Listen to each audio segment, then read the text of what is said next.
চিকেনের বাহ, এত বড় বড় চিকেন! কত গ্রাম? কিন্তু চিকেন ঘুগনি আর এই যে চিকেনের পিস, ঠিক আছে। তো আমি কিন্তু আজকে আবার চলে এসেছি গোবরডাঙ্গা স্টেশনে, আর সেই দুই বাচ্চা ভাইয়ের মানে বিরিয়ানি খেতে। দাদা সবার প্রথম বলে কেমন আছো? খুব ভালো আছি। দাদা তোমরা কেমন আছো? আমরা খুব ভালো আছি। তারপরে এখন কেমন কি সেল হচ্ছে মোটামুটি? ঠাকুরের আশীর্বাদে যা হয় চলে যায়। চলে যায় তো? এখন আমাদের তো আছে নাকি না শেষের দিকে? অল্প করে দিই। এই দেখো একবার, এই আসলাম 1 ঘন্টা হতে পারিনি। সবে 1 ঘন্টা হলো তাই তো? 1 ঘন্টা হয়নি এখন। এখন আর কি কি রাখছো আপাতত? এখন ফ্রাইড রাইস। ফ্রাইড রাইসটা মনে হচ্ছে নতুন একদম। বাহ, এই 2-4 দিন হচ্ছে এটা। আর কি রাখছো এর সাথে? আর আছে চিকেন চাপ আছে, মানে চিকেন সুন্দরী যেটাকে বলে। দেখি, এই যে স্পেশাল চিকেন সুন্দরী। বাহ, তুমি চিকেন সুন্দরী আরম্ভ করে দিয়েছো। সব কি লেগ নাকি না সব না, মিশিয়ে? লেগ সব রকম আছে, সবাই তো লেগ খেতে চায় না, সব রকম সলিড পিসও আছে। এটা কি মানে ফ্রাইড রাইসের সাথে? এটা ফ্রাইড রাইসের সঙ্গে আছে, বিরিয়ানির সঙ্গে সবাই খায়। বাহ, আর কি আছে? আর আছে চিকেন কষা। কোনো কেমিক্যাল কিছু হয় না, শুধুমাত্র লঙ্কার গুঁড়ো আর শুকনো লঙ্কা বাটা মশলা দিয়ে তৈরি করা। বাহ, আর তোমার স্পেশাল ঘুগনিটা কোথায়? এই ওটা মনে হয় শেষ হয়ে গেছে। শেষ হয়ে গেছে। এই যে চিকেন ঘুগনি। বাহ, প্লেট কত করে রেখেছো? মাত্র 10 টাকা। আর বিরিয়ানি কত করে দিচ্ছ? 55 টাকা। 55 টাকা করে তাই তো? বাহ, আর বিরিয়ানিটা দিকে দেখো। এই যে আছে ঝুরঝুরে রাইস। বাহ, আর চিকেনের পিসটা বা দেখি। এই যে আলু আর চিকেনের পিস। বাহ, এত বড় বড় চিকেন! কত গ্রাম হবে তোমার চিকেন? 60-70 প্লাস। বাহ, আচ্ছা, অনেকে বলে যে দাম কম নিলে নাকি মানে মেনটেন হয় না কোয়ালিটিটা, তো তুমি এটার সময় কি বলবে? বলবো দাম কম দিলে যে কোয়ালিটি মেনটেন হয় না, কথাটা ভুল। কারণ আমরা দেখেছি আমাদের আশেপাশে প্রচুর কম দামে বিরিয়ানি তৈরি হয়, তারা যথেষ্ট ভালো বিরিয়ানি দেয়। আমি নিজের কথা বললে এটা খারাপ দেখায় না, ওই জন্য বললাম তারা যথেষ্ট ভালো বিরিয়ানি দেয়। যারা বলে যে দাম কম নিলে কোয়ালিটি মেনটেন করে, তারা ভুল বলে। মন থাকা দরকার যে আমি অল্প লাভে মানুষকে ভালো জিনিস খাওয়াবো। এটা ভালো কথা বলেছো বেশ তুমি। যে 5 টাকার জায়গায় আমি ধরো যেখানে আমি 30 টাকা লাভ করি সেখানে আমি 5 টাকা লাভ করবো, কিন্তু আমার সেলটা বেশি হোক আর মানুষকে ভালো খাওয়ানোর চিন্তাটা করতে হবে, তাহলে তোমার কোয়ালিটি মেনটেন। আর দোকানটা তোমার কত বছর হলো মোটামুটি? বছর না, এই 7-8 মাস মতন চলছে এটা রানিং। 7-8 মাস। আর এই ইউটিউব জগতে এসেছি মোটামুটি ভাইরাল হয়েছে ধরে নাও 3-4 মাস কি 5 মাস এরকম। তোমার সাথে তোমার একটা ভাইও থাকতো নাকি? হ্যাঁ, ভাই থাকে, কিন্তু এই গরমের মধ্যে আমি নিজেই বলেছি যে এই ফাও বেরাতে হবে, তো সেই হিসেবেই চলছে। আর বিরিয়ানি নিয়ে আসো কিছু করে বাড়ি থেকে বানিয়ে? বিরিয়ানি বাড়ি থেকে বানিয়ে নিয়ে আসি। বাহ, আর তুমি পড়াশোনা করছো নাকি না? অনেক না, আমার কি বলতো এই সময়টাই তো একটু স্টপ আছে, তো আবার নভেম্বর থেকে আমার পড়াশোনা আবার চালু হবে। তখন দোকানটা কে সামলাবে? তখন কে সামলাবে তখনের চিন্তা তখন করা যাবে, কিন্তু পড়াশোনা এমন একটা জিনিস না যেটা না করলেই নয়। তো সেই হিসেবে আর আমি ছোটোবেলাতে মোটামুটি পড়াশোনাই ভালো, তো বাবা মারও ইচ্ছা আছে যে অন্তত পড়াশোনা করুক, কিছু করুক আর না করুক পড়াশোনাটা অন্তত করুক।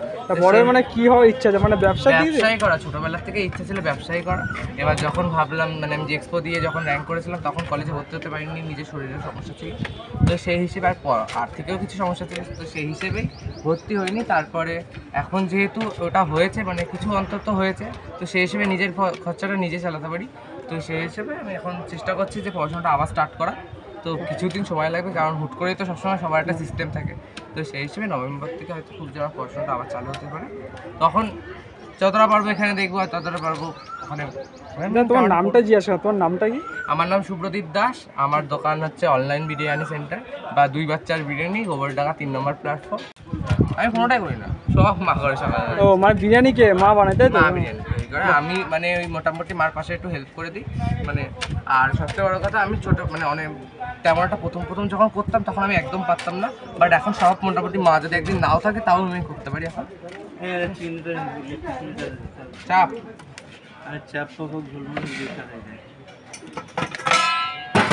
যে অ্যাড্রেসটা তুমি বলে দাও দোকানের নামটা। এটা হচ্ছে গোবরডাঙ্গা 3 নম্বর প্ল্যাটফর্ম অনলাইন বিরিয়ানি সেন্টার বা দুই বাচ্চার বিরিয়ানি। কোনটাতে বেশি ফেমাস? মানে দুই বাচ্চা বিরিয়ানি তাই তো? দুই বাচ্চার বিরিয়ানিটা একটু ফেমাস আছে, ওটা একটু আনকমন নেম, ইউনিক নেম ওটা। তা আমেরিকান দা বিরিয়ানি কথা তো শুনেছো অবশ্যই, তো কখনো কি খেতে যাওয়া হয়েছিল কি? না, কোনোদিন যাইনি, বাট ইচ্ছা আছে দাদার কাছে যাবো, সবার কাছে যাওয়ার ইচ্ছা, বাট সময়ের যেতে হয় না, কারণ শুধু তো এই না, সংসার বাড়ি সব কিছুই দেখতে হয় একা হাতে। বাবার মানে বাবা যতটা পারে ওদিকে করে, আমার তারপরে এই নিয়ে আসা দিয়ে আসা সব তো বাবাই করে, তাও অনেক কিছু অনেক ব্যাপার আছে, ভাইয়ের পড়াশুনো, ভাইয়ের কারণ বাড়ি থেকে পড়াতে হয় এখনও আমার, তো সেই হিসেবেই চলছে, এখন সময় পাই না। আমি অনেকদিন ট্রাই করেছিলাম, মানে দিনে অনেকবার ট্রাই করেছি যে কালীদির হোটেল থেকে একটু খেয়ে আসবো আমি আর দাদা, কিন্তু হয়ে ওঠে না কোনোদিন, কারণ এই যেই টাইমটা ওদেরও ব্যবসা সেই টাইমটা আমারও ব্যবসা, আর ব্যবসা ছেড়ে যাওয়া যায় না, সেই হিসেবেই চলছে। যদি আসছি এখানে বুঝলে, হ্যাঁ কালীদি হোটেল থেকে আসছি।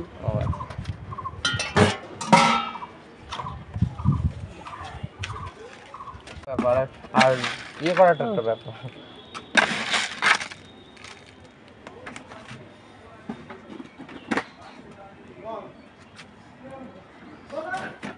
তো দাদা কিন্তু এই যে ঘুগনি রেডি করে দিয়ে দিয়েছে।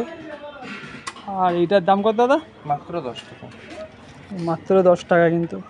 আর এর মধ্যে চিকেন আছে, মটর আছে, সব কিছু, তাই তো?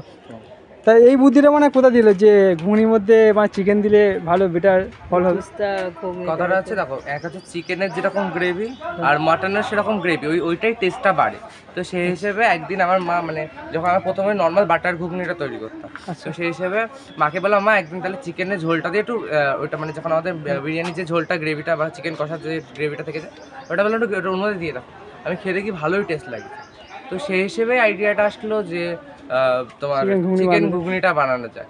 তো সেখান থেকে আজকে মানুষের ভালোবাসা এই জায়গায় চিকেন ঘুগনি।